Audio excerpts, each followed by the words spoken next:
Good day, brothers and sisters. This is Steve Sandoval, and welcome to Pathways of Hope. Today, we reflect on a favorite passage of mine. And I usually read this to myself whenever I find myself in what I call limit situations.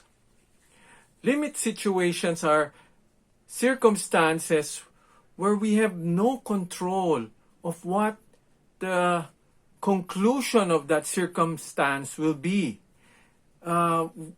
We can't predict what could possibly happen. The pandemic has often produced situations like this, limit situations.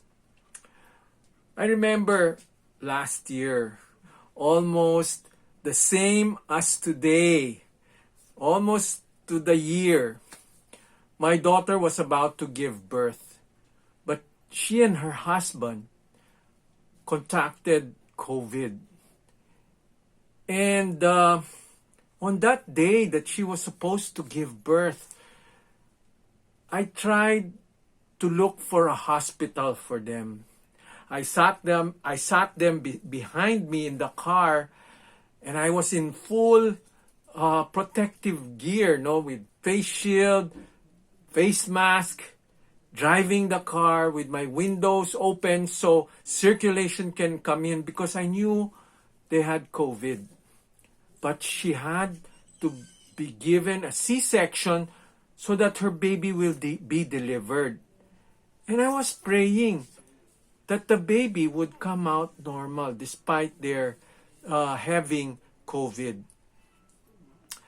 We went to the first hospital where her doctor had scheduled her for a C-section. And that hospital rejected her when they found out that she had COVID. The second hospital that we went to immediately rejected her also. We couldn't even enter the emergency room, and I was getting so anxious already. This was a limit situation. I was afraid for the fetus, and I demanded the emergency nurse that she take a fetal monitor to find out how the baby was already. I was so worried. I was filled with anxiousness. So with my son-in-law and my daughter. And when she came out to search for the heartbeat of my apo-to-be, it was like it took so long for her to find the heartbeat. I was getting worried. And it was such a sweet sound to hear the heartbeat. And we were really, really so anxious. The third hospital that they sent to us, I said, this must be it. Lord, please give us a hospital where my daughter could be given a C-section. What a limit situation. In the passage today, Jesus tells the disciples, after having given them his preaching, he said to them, go and ride the boat and go cross the Sea of Galilee. I will follow. I will send off the crowd here right now. So the disciples in obedience went ahead. While Jesus sent off the crowd, he went up the mountain to pray and be with himself. While he was up in the mountain, he could see that the disciples were against the wind. And he could see that the boat was experiencing turbulence from wind and high waves.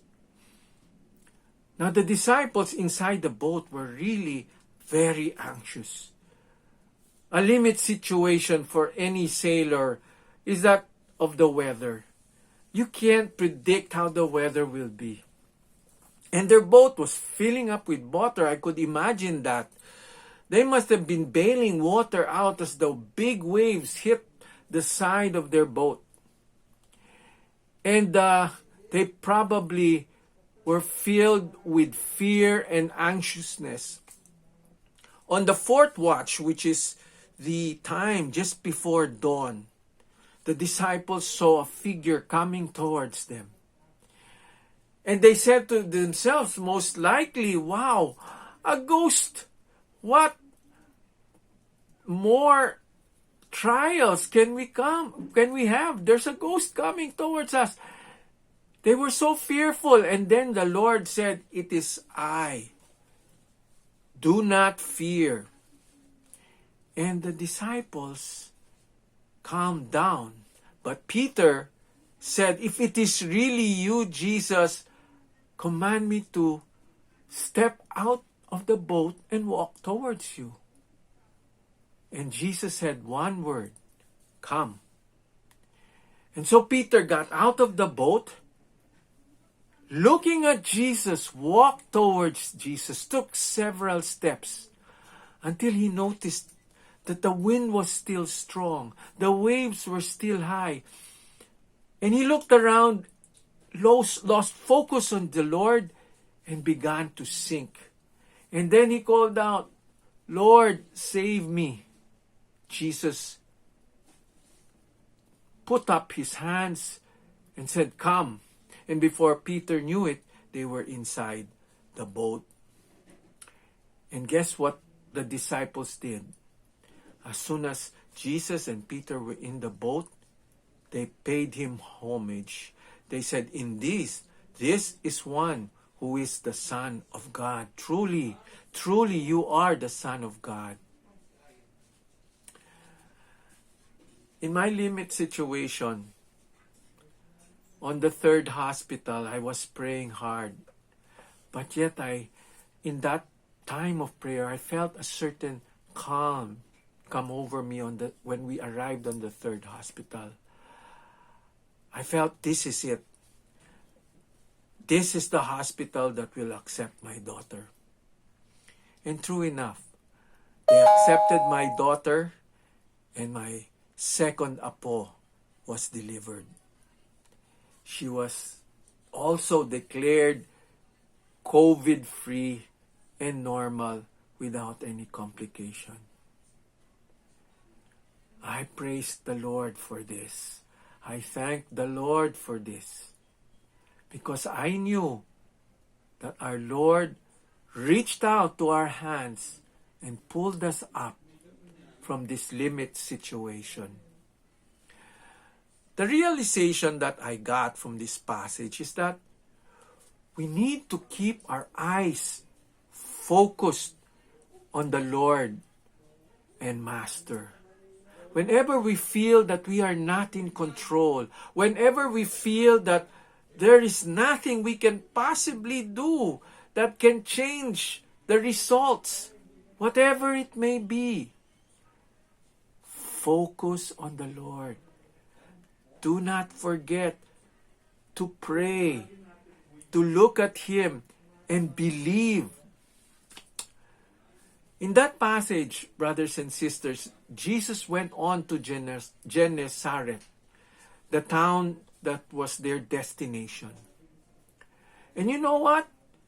When people saw Jesus coming to the shore, they knew right away He was a healer. He was the one who will heal their sick. So they brought all their sick to Him. And even those who just touched the edge of Jesus' clothes, they got healed. And you know why? It is because they were focused on the Lord. They looked at the Lord and they had great faith in Him. Brothers and sisters, let us focus on the Lord, especially when we are in limit situation. Let us come before Him and believe that He can suspend even the physics of this world. He can suspend even the natural laws because He is the Lord and King of all situation. He is beyond any limit situation. God bless you all.